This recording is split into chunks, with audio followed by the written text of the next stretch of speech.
फिर से अपनी बात शुरू करना चाहता हूँ। जी भाई। विषय का केंद्र बिंदु आदरणीय सुमित मिश्रा जी। जी बढ़िया। यहाँ जितने लोग बैठे उन्होंने बस ये देखा है, शेर पे शेर।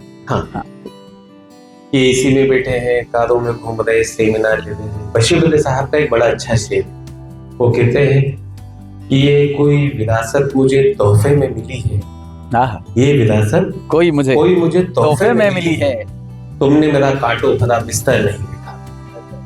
इस अकेले शख्स ने 100-200 लोगों का संघर्ष इस जीवन में जिया है।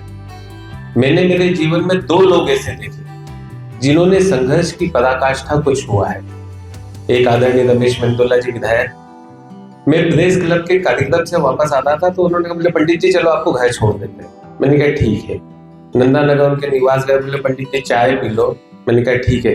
रात को 1 बजे चाय पीते पीते 3:30 बजे, तो मैंने कहा भाई साहब तो घर छोड़ दो। बोले पंडित जी 6 बजे मुझे दिल्ली निकलना है। तो मैंने कहा फिर वापस कब आओगे? बोले रात को आऊंगा, फिर कल भोपाल मीटिंग है। मैंने कहा 2 घंटे की। उन्होंने बहुत अच्छी एक बात कही जो शायद सुमित सर इस बात को आत्मसात करके रखे हैं, आदरणीय जुलानिया मैडम है। वो कहते हैं कि अगर आम आदमी से खास आदमी बनना है तो आम आदमी से ज्यादा मेहनत करना ही पड़ेगा। क्या बात।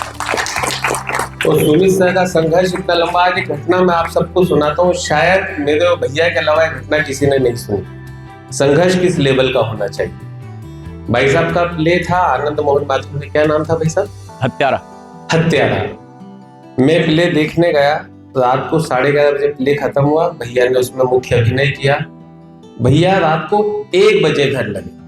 हमें पॉली हाउस के लिए नीमच मंदसौर के आगे जाना था। भैया 1 बजे लगे होंगे, 1:30 बजे कार वाला भैया के यहाँ। भैया 2:30 बजे मुझे लेने आए। हमने बैक टू बैक 16 मीटिंगें करी, 5-5 मिनट का पावर नैप लिया। और सुबह जब हम आगर मालवा तक पहुंचे तो मैंने भाई साहब को एक बात कही थी। मैंने कहा भाई साहब फ्रेश अच्छे से नहीं हो पाए, कहीं देखेंगे। बैक टू बैक 16 मीटिंग हुई। रात को 12:30-1 बजे तब जाकर के ना खाने की सुध ना पीने की सुध। और रात को 3 बजे घर लगे। मैंने कहा भाई साहब अब पूरा दिन आराम से सोना। बोले भैया दिल्ली में मेरा सेशन है, सुबह 5:30 बजे की फ्लाइट है। तो इस लेवल तक पहुंचना है तो संघर्ष भी इस लेवल का होना चाहिए। बहुत बहुत थैंक यू। मैं कौन सी बता ही रहे हो तो बात कौन सी वाली? आप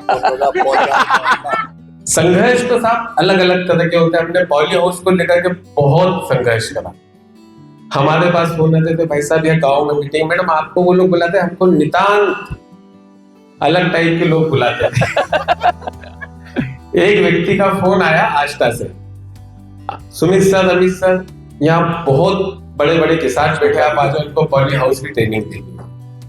हम जब वहां जाते तो पता चला एक आदमी का नुकता था। धर्मशाला में 20-22 गंजे बैठे हुए थे।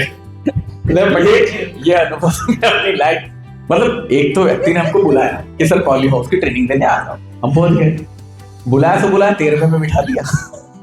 ठीक है, 13वें में बिठाया सो बिठाया, सबको बिठा भी दिया हॉल में, बोले ट्रेनिंग दो। हम सारे बंदों को ट्रेनिंग दे दिया है।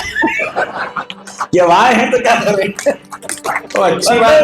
बाद में हम इतना हंस, आज तक इस पॉइंट पे हंस रहे हैं कि उसने 13वें में बुलाया, 13वें में जाके सबको बिठा दिया है।